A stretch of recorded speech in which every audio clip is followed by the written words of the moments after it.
राजा प्रसेनजिताने मोठे मोठे सैनिक पाठवले होते,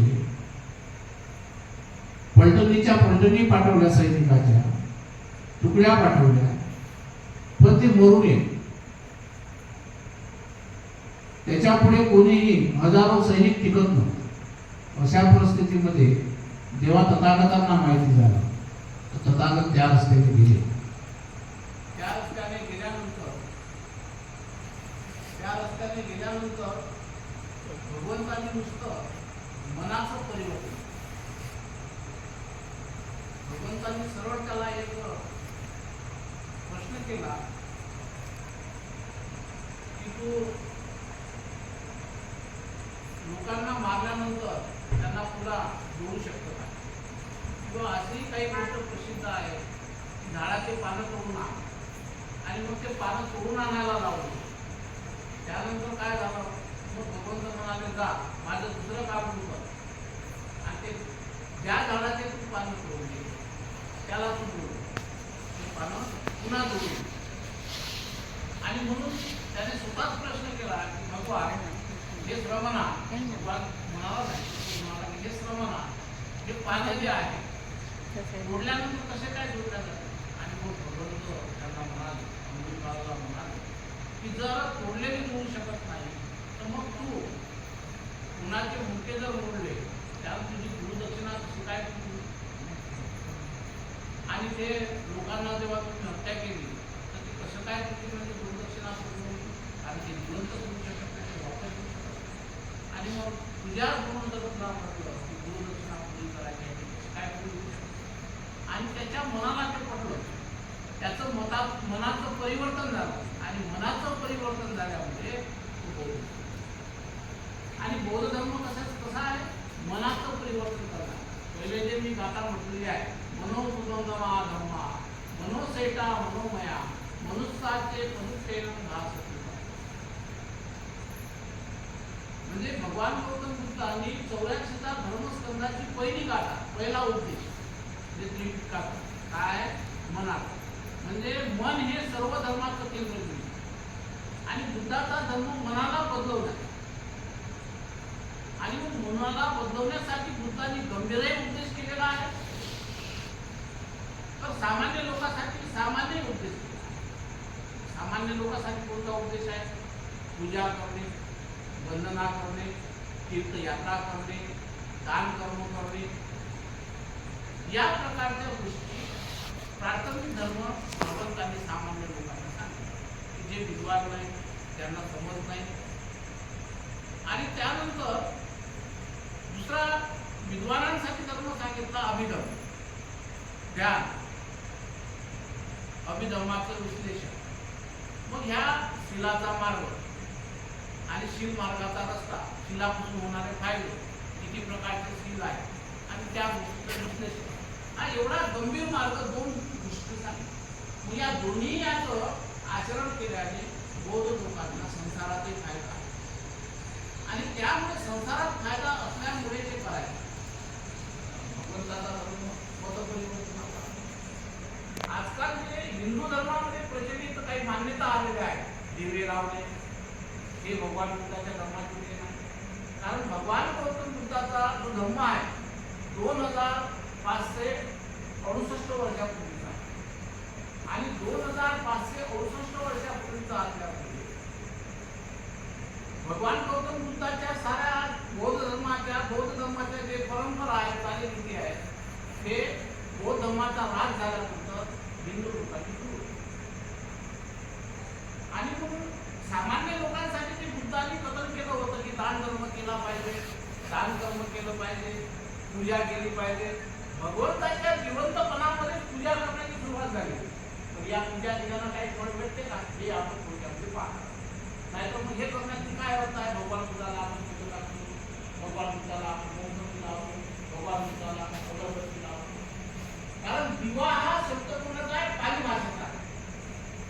दिवा प्रति आदितो, दिवा म्हणजे आपण म्हणजे पहिले दिवे लावतो, आता याला दिवा म्हणू शकतो आपण, लाईट नाही म्हणू शकतो, आजच्या भाषेत लाईट, बुद्धाच्या काळात दिवा, खाच्या तेलाचा, चरबीचा, रॉकेलचा, जे काही असेल तर दिवा लावण्याची प्रथा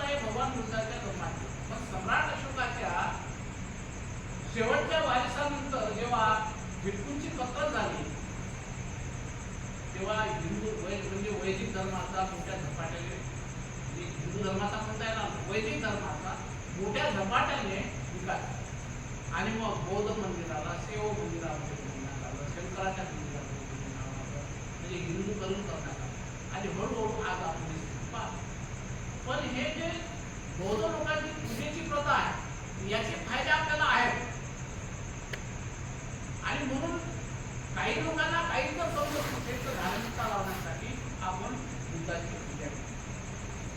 कारण काय आहे की ज्या रस्त्याने गेलो त्या रस्त्याने गेल्यानं आपल्याला ते लाभ, म्हणजे मनाचं परिवर्तन. समजा एक डॉक्टर आहे आणि डॉक्टरच्या हातात जर शस्त्र दिलं तर त्या शस्त्राने तो त्याला वाचवतो, ऑपरेशन त्या शस्त्राने तो वाचवतो. पण ते शस्त्र जर दुसऱ्याच्या हाती दिलं तर तो कोणाचा मर्डर करू शकतो. एवढा मोठा, कारण डॉक्टरचं मन वाचवण्याचं आहे. तसं तो बौद्ध मनुष्य असेल, जो बौद्ध मनुष्य असेल त्याला बौद्ध धर्माची समज आहे आणि बुद्धाचं तत्वज्ञान त्याला पाहिलं, त्याला कळलं की हे करणं चांगलं नाही, हिंसा करू नये, हे जर कळलं तर त्याला हा समज आल्यामुळे, म्हणजे पापकर्म समजल्यामुळे कायचं, वाचेचं आणि मनाचं हे 3 पापकर्म समजल्यामुळे काय होणार आहे, हे 3 पापकर्म समजल्यामुळे तो काय होईल, त्या शस्त्राचा उपयोग तो चांगला करतो डॉक्टर. आणि बौद्ध धर्म नेमकं त्याच प्रकारची शिक्षा आहे. आणि म्हणून पूजा करत असताना आपला जो भाव असतो, आपण जेव्हा बुद्धाला पुष्प अर्पित करतो, आपण ज्या रस्त्याने जातो, त्रिपिटकामध्ये अभिधर्मामध्ये 4 गोष्टी सांगितल्या, आणि 4 गोष्टी म्हणजे कोणत्या, कामावाचर चित्त, रूपावाचर चित्त, अरूपावाचर चित्त आणि शोभन चित्त. आणि कामावाचर चित्त म्हणजे काय, काम लोकांचे लोक, जे काम लोकांमध्ये लिहित आहे. काम लोक म्हणजे जसे संसारिक लोक, देव लोक, हे सुद्धा काम लोकांचा भाव. यक्ष लोक, पशुप्रिय लोक, या सर्वांमध्ये काम ही भावना आहे. काम म्हणजे लालसा, विषय वासना, दुर्बुद्धी, ह्या गोष्टी त्यामध्ये बोलतात. हा एवढा व्यापक शब्द आहे की आपल्याला त्या बुद्धाच्या काम या भावनेला समजणं, जे कामावाचर चित्त जे असते ते अनेक लोकांमध्ये असते. म्हणजे इव्हन बुद्धामध्ये अनेक प्रकारचे लोक सांगितले आहेत. आता याला खरंच आपण भगवान बुद्धाने जे ब्रह्म लोक सांगितले, देव लोक सांगितले, यक्ष लोक सांगितले, प्रेत लोक सांगितले, दूषित लोक सांगितले, याम लोक सांगितले, याला मग आपण खरं मानावं काय? आणि ते खरं मानण्यासाठी आजच्या विज्ञानाचा आपल्याला आधार घ्यावा. विनाकारणच मग आपल्याला का पुण्य करायचं, दान देऊन काय फायदा, पुढं टाकून काय फायदा. मग याला खरं मानण्यासाठी आजच्या विज्ञानाची म्हणजे जोड द्यावा. भगवान बुद्ध काळामध्ये काय म्हणत होते, चक्रवात, आता काय म्हणतो आपण, आकाशगंगा किंवा सूर्य. म्हणजे प्रत्येक आकाशगंगा जे आहे किंवा सोलर सिस्टम जे आहे, सूर्यमाला जे आहे, त्याची आपली पृथ्वी आहे, त्याची आपली. आणि बुद्धानं त्यावेळेस काय म्हटलं होतं, त्यावेळेस तथागत म्हणतात, त्यावेळेस सुद्धा त्यांनी 2500 वर्षांपूर्वी म्हटलं. ते पुण्या बलानं म्हटलं, काय म्हटलं, तर ते बुद्धाच्या गोष्टी खऱ्या वाटतात. विश्वास ठेवण्यासाठी आपल्याला काही आधार पाहिजे, त्याला पुरावा पाहिजे. आणि बुद्धाचा भक्कमता पुरावा असा वाटतो की तथागत भगवान बुद्ध म्हणतात की मग देव लोक आहेत, या पृथ्वीसारखी आणखी पृथ्वी आहे, या सूर्यासारखी आणखी सूर्य आहे, या सूर्याचा, या पृथ्वीचा जसा चंद्र आहे तसे आणखी चंद्र आहे. विज्ञान आज म्हणत आहे की हे लोक आहे. मग भगवान बुद्धाने जे ब्रह्मलोकाची किंवा यक्ष लोकाची, ब्रह्मलोकाची, देवता लोकाची ज्या गोष्टीचा उल्लेख भगवंतांनी केला आहे, फरक होतो. त्याला पूर्ण आज लोक म्हणजे आज लोक एलियन सुद्धा म्हणतात. आणि आपण जर दुसऱ्या देशात गेलो तर आपल्याला एलियन्स म्हणतात. आणि त्याच प्रकारची गोष्ट जर मग खरी मानायला लागलं तर भगवंतांनी जे म्हणतो की देव लोक ब्रह्म. मग आता तथाकथित आपल्यामध्ये जे समज आहे, हा ब्रह्मलोक होय काय, भगवंतांनी तर हे म्हटलेलं आहे, काही गोष्ट मनानच म्हणजे अरूप लोक. अरूप लोक म्हणजे काय, जे ज्यांना म्हणजे रूपच नाही आपल्यासारखं. धार्मिक भाषेमध्ये पृथ्वी, ते आप आणि वायू या 4 घटकांमध्ये आपल्यामध्ये रक्त आहे, आपल्यामध्ये हवा आहे, आपल्यामध्ये पाणी आहे, आपल्यामध्ये उष्णता आहे. मग या घटकाला पृथ्वीतील वायू म्हणतात. हो म्हणजे आता हे 4 घटक आपल्यामध्ये आहेत. तर काही लोक असे आहेत की जे अदृश्य लोक आहेत, काही लोक असे आहेत की जे म्हणजे अरूप लोक आहेत, जे दिसत नाही म्हणजे अदृश्य. काही लोक रूप लोक आहेत, काही लोकांना म्हणजे मनच आहे, मनानं जिवंत आहे असं बुद्धाचं मत आहे. या गोष्टीवर आपण परत विश्वास ठेवा होता. तो अत्यंत गंभीर असा विषय आहे. एवढा विचार करायला खूप गंभीरतेचा आपण ते काम, पण आपल्याला ही गोष्ट समजावंच लागेल. कधी कधी काय वाटते काही लोकांना, मग परित्राण पाठ करण्यामध्ये काय अर्थ आहे, पूजा करण्यात काय अर्थ आहे, मूर्तीला पालन करण्यामध्ये काय अर्थ आहे, या सर्व गोष्टीचे जेवढे माहिती संसारात आहे ना, मोठी मोठी. कारण जसा विचार घेऊन तुम्ही कुठे जाता त्या गोष्टीची फलप्राप्ती होते. संसारामध्ये तुम्ही जेव्हा उद्देश ठेवत असता की नाही मला घरामध्ये खूप मोठा घ्यायचा आहे, घरामध्ये खूप मोठा बंगला बांधायचा आहे, तुमचं मन कसं आहे म्हणून त्या गोष्टी प्राप्त करता. विविध प्रश्नामध्ये प्रश्नाच्या ग्रंथामध्ये एकदा प्रश्न केला भंतेनाथाला राजाने, पुनर्जन्म आहे का? तर भंतेनाथ म्हणाले की इच्छा ठेवली तर पुनर्जन्म आहे, आणि पुनर्जन्माचा प्रश्न मला बार बोलू का? म्हणजे एक गोष्ट आणखी आहे, तुमच्या मनात जर कोणता उद्देश असेल, तो मनुष्य अनेक दिवसपर्यंत जगतो. मरणारा व्यक्ती जर कोणी असेल, तो खाट्यावर पडलेला आहे, पण कायच्यात मन असेल आणि तोपर्यंत त्याचं मन पूर्ण होत आहे, तोपर्यंत पूर्ण होत नाही. त्याला जन्मा पडतात, तो खाट्याला चिडलेला असतो, त्याच्या भयानक वेदना होतात, तरी पण त्याचं मन कशामध्ये वाटत असतं. आणि म्हणून मन दूषित पाहिजे. म्हणून भगवान बुद्ध काय म्हणतात, ज्या प्रकारचं मन असत त्या लोकांमध्ये आपण पडतो. पण जिवंतपणामध्ये ज्या ज्या प्रकारची तुमची इच्छा असेल तर तुम्ही कृष्णेच्या गळ्यात पोहोचता. मग भौतिक सुखाच्या आधीन गेला, कामभावामध्ये जर तो लटकला, भोगभावामध्ये लटकला, कामकृष्णा योगकृष्ण आणि भवकृष्णेमध्ये त्या 3 कृष्णामध्ये लटकला, तर मग त्याच्यामध्ये अधिक अधिक प्रकारच्या लालसा निर्माण होते आणि त्याच्याकडे भरपूर काही भौतिक संपत्ती आहे, चांगली पत्नी आहे, तरी त्यामध्ये तो सुखात होतो आणि आणखी काही गोष्टी प्राप्त होतात त्याची सोबत, आणि त्याला ती गोष्ट. आणि मग भगवंतांनी काय म्हटलं, तुम्ही जेव्हा कोणतंही कर्म करता त्या कर्माचा नुसतं हिंदू लोक आज पूजा करतात ना, त्यांनाही फायदा. कारण आपण त्यांनाही कसा फायदा आहे, जे लोक फुलं टाकतात तो त्यांचा भाव चांगला आहे ना, त्यांचा एवढा अढळ भाव असते की मी देवाले 5 म्हणजे नारळ वाढले, वाहले, 5 हे केले, आणि त्याची भावना ही म्हणजे सकारात्मक असल्यामुळे त्याला त्या प्रकारचा समज झाल्यामुळे मला हा उद्देश प्राप्तच होईल या प्रकारची भावना असल्यामुळे त्या गोष्टीचा त्याला. आणि म्हणून मग तो विचार करतो की देव, भगवान बुद्ध तर म्हणतात देव लोकांना 1000 वर्षाचा आयुष्य, 1000 वर्ष त्यांचा असा समज होते की आम्ही उभं राहतो. पण त्या लोकांमध्ये सुद्धा बुद्ध होत नाही. बुद्ध उत्पन्न कोणामध्ये होतात? बुद्ध हे मनुष्य लोकांमध्ये उत्पन्न होत असतात. ब्रह्मलोकात होत नाही, देवलोकात होत नाही, लोकात होत नाही, ज्ञान लोकात होत नाही. बुद्ध हे म्हणजे मनुष्य योनीमध्ये निर्माण होतात. आणि मनुष्याला सुद्धा मुक्त होत आहे कशामुळे? जन्म मरणाच्या फेऱ्यात. बार बार काय जन्म घ्यायचा, एकदा जर अनुभव आला त्या सत्याचं परीक्षण झालं. एखाद्या मुलाला जाणीव झाली, माणसाला जाणीव झाली की एक फक्त भांडा आहे, कढईमध्ये तेल आहे, त्याच्यात हात टाकल्यानं जळेल, ही भावना तेव्हाच होऊ शकते, अनुभव होऊ शकते की ज्या वेळेला तो हात टाकेल, पुन्हा तो टाकणार नाही. अशाच प्रकारे एखाद्या साधकाला, एखाद्या गंभीर विद्वानाला तेव्हा जाण होते, तेव्हा तो त्या रस्त्याने. मग संसारात तो का राहतो? कारण संसारिक कर्म पूर्ण करण्यासाठी तो सांसारिक आणि मग संसारात राहूनही सुद्धा मनुष्य गंभीर धर्माकडे त्याला समजतंय, त्याला चिंतन करता येते की माझ्या हातून पापकर्म होत आहे, माझ्या हातून या वाईट गोष्टी होत आहे, माझ्या हातून दुःख निर्माण होत आहे, माझ्या हातून या प्रकारचं कर्म होत आहे. त्या कर्मातून भोग भोगल्याशिवाय त्या त्याने जे कर्म निर्माण केले, त्याने जे कर्म केलेले आहे त्या कर्माचा विपाक त्याला म्हटलं जातं. फळ प्राप्त झाल्याशिवाय तो म्हणजे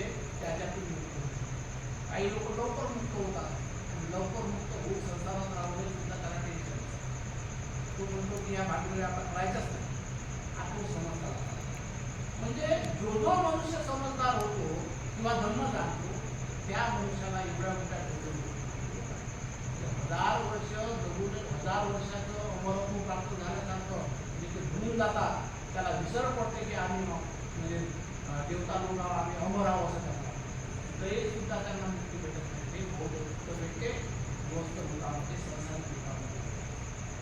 आणि म्हणून सांसारिक लोकांनी जर तुम्ही चांगलं कर्म केलं, जर चांगला म्हणजे पुण्यवान असला, लोकांना मदत करणारा असला, लोकांमध्ये म्हणजे बाबासाहेबांसाठी विचार घडवणारा असला, त्या मार्गाने नेणारा असला, लोकांना समृद्ध करणारा असला, तर त्या प्रकारे त्याचं म्हणजे काय होते बुद्धिमत्व त्याला काय होते त्या प्रकारच्या सुखवस्तू देतात. त्या ज्या प्रकारचं मन असतं आणि धर्म भाषेमध्ये त्याला चित्त असतं. चित्त आणि मन एकच. हिंदू लोकांनी पुढे चालून चित्त आणि चित्त किंवा मनाला आत्मा सुद्धा म्हटलं असावं.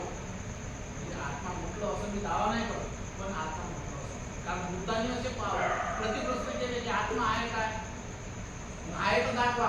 पण मन समजून घेता येते, मन दाखवता येते, दिसत नाही, पण त्याला आपण स्पष्ट करू शकतो. माझ्या मनात गोष्ट आहे, माझ्या मनात बदल झाला, लोकांच्या मनात बदल झाला, या प्रकारे. आता या एवढी गोष्ट मी यासाठी सांगत आहो की तुम्ही खूप शिकले सवरले लोक आहात, तुम्हाला खूप अनुभव आहे, तुम्हाला अनेक गोष्टी माहिती आहे, पण बऱ्याचदा अभिधर्माच्या गोष्टी किंवा बुद्धाचं वास्तविक त्या मूळ सिद्धांताच्या काही गोष्टी आहेत. म्हणून पुनर्जन्म किंवा कोणतीही शिल्लक तर संसारात तुमच्या वारंवार जर भावना राहत असेल, म्हणजे ज्याला तृष्णा म्हणतो, तृष्णामध्ये इच्छा आकांक्षा राहत असेल, तोपर्यंत तो कर्म वारंवार करतच राहत असेल आणि त्याच्या मनात घट्ट बसलेलं असेल. आणि त्यासाठी मनाचं परिवर्तन झालं पाहिजे. दुःख आणि दुःखाचं कारण त्या राजस्थानामध्ये सांगितलं होतं, दुःख आणि दुःखाचं कारण आणि त्याला दूर करण्याचा मार्ग, या 3 गोष्टी. हे जर समजलं तर तो वाईट वागू शकत नाही आणि संसाराचे पुण्य म्हणजे काय, कुशल सदाचार. आणि फुलं जेव्हा तुम्ही टाकता, ज्या भावनेने तुम्ही फुलं अर्पित करता, तुम्ही बुद्धाला फुलं टाकता, त्यावेळेस असते कुशल करणार, त्याला पुण्य करणार. कारण त्यावेळेला पुष्प भंतीला दान द्यायचं आहे पैसा, त्यावेळेला तुमचं मन अगदी पवित्र असते. म्हणजे त्यावेळेस म्हणजे तुम्हाला जो रिलीफ भेटत आहे, तुम्हाला जे म्हणजे आनंद भेटत आहे, तो आनंद तुम्हाला अनेक प्रकारच्या गोष्टी करूनही प्राप्त होत नाही, पैसे खर्च करूनही होत नाही. आपल्याकडे घरामध्ये अनेक दिवसाची भेट नाही, आपली लेख आली, त्यावेळेचा जो आनंद प्राप्त होतो तो अन्य वेळेला भेटत नाही.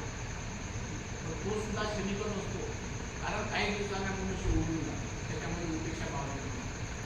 10 दिवस पूर्वी चांगली वाटते, 10 दिवसाच्या बाद कधी जाते कधी म्हणजे आपलं मन उपेक्षा आणि उपेक्षाचं निर्माण झालं की त्याचे वाईट परिणाम होते आणि आपल्या मनामध्ये एवढ्या काही गोष्टी साचलेल्या असतात दुःखाच्या की मग आपण अनेक प्रकारचा विचार करत राहतो आणि त्यामुळे शारीरिक दुराई निर्माण होतात. मनाच्या वेदना निर्माण झाल्या, मनाचे धर्म तर निर्माण झाले, पण त्या मनाच्या धर्मामध्ये आपण निरोगी असणारे लोक म्हणजे आपलं आरोग्य म्हणजे आपण रोगी बनतो.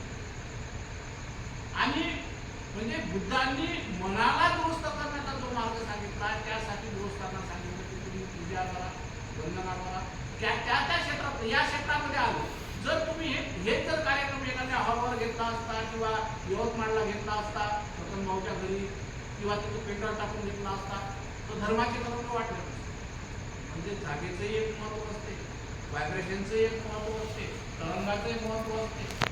म्हणजे आपल्या तरंगांना आपण पुण्यकर्माचं ठेवू शकतो काय, सदाचरणाचं ठेवू शकतो काय, मैत्रीचं ठेवू शकतो काय, कुशल कर्माचं ठेवू शकतो काय, शील पूर्ण ठेवू शकतो काय. आणि मग शीलही सुद्धा वाचेचे शील आहे, मनाचे शील आहे, क्षर आहे. या प्रकारे वागल्या आणि जेव्हा ध्यान हा एक असा मार्ग आहे की तो प्रॅक्टिकल रूपाने त्याचं शील, समाधी आणि भावना या 3 गोष्टी. शील म्हणजे शील, प्रज्ञा, शील आणि समाधी. म्हणजे जोपर्यंत शील आणि समाधी निर्माण होत नाही तोपर्यंत प्रज्ञा निर्माण होत असा हा विषय.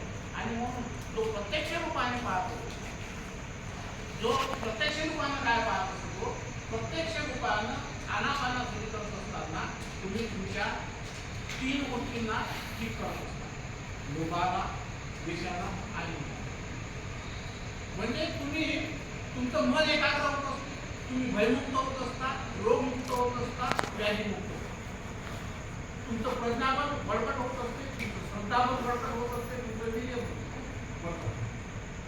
पण आपल्याला त्या गोष्टीचं महत्व कळत आणि त्या गोष्टीचं महत्व कळत नसल्यामुळे मग आपल्याला जास्त गंभीर जर गोष्टी कळत नसेल, जसं की तुम्ही एक गाडी घेऊन तुम्ही यवतमाळ घेऊन आला, तुम्ही यवतमाळ येण्यासाठी तुम्हाला तुमच्या मार्गाने जर तुम्ही आले असते, रस्ता जर माहीत नसता, बसमध्ये जर तुम्ही आले नसते, गाडीमध्ये जर आले नसते, तुम्हाला 2 दिवस लागले. पण एकाच गाडीमध्ये एक ड्रायव्हर चालवतो आणि ड्रायव्हर चालवत आहे, मग काय होते, ड्रायव्हर चालवत असल्यामुळे त्याच्याबरोबर तुम्ही पास होता. अशाच प्रकारे बुद्ध धर्म संप्रदाय या म्हणूनच त्याला काय म्हणतात, विनया, माया या म्हणजे वाद. बुद्ध धर्म संघ हे आपल्याला याही संसारामध्ये सुखी जीवन जगण्याचं काय आहे आणि सुखी जीवन जगण्याचा मार्ग म्हणजे या सर्व गोष्टी प्राप्त करण्यासाठी जिवंतपणाचे आचरणाचे चांगले लाभ मिळत असते. म्हणजे संसारामध्ये क्लेश निर्माण होतो. म्हणजे भर तारुण्यामध्ये मनुष्य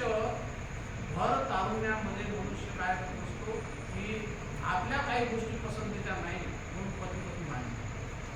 5 नाही म्हणजे हा माझ्या आवडीचा नाही, बायको माझ्या आवडीचा नाही, मुलगा माझ्या आवडीचा नाही, माणूस माझ्या आवडीचा नाही, आणि त्यासाठी हीच तर धार्मिकतेची समज असली तर प्रत्येक मनुष्य हा सारखाच असतो. सुंदरता ही मनाची पाहिजे असते आणि त्याला बनवण्यासाठी तुम्ही जर प्रत्येक लोकांशी जुळून घेणारे जर असाल तर प्रत्येक गोष्ट चांगली वाटतात आणि म्हणूनच संसारामध्ये एखाद्याकडे भरपूर पैसा असतो, जगामध्ये धर्म न समजल्यामुळे, ज्ञान न समजल्यामुळे मोठ्या मोठ्या पैसेवाल्यांना आत्महत्या करायचं कारण त्याचा कसा समज असते. म्हणजे मनाचा धर्म न समजल्यामुळे, त्याच मनाचा धर्म न समजल्यामुळे संसारामध्ये वेदना निर्माण होते. म्हणून भगवान बुद्धाचा धर्म जर लहानपणापासून शिकवला त्याची जबाबदारी कोणाची आहे? मग महिलांनी काय केलं पाहिजे?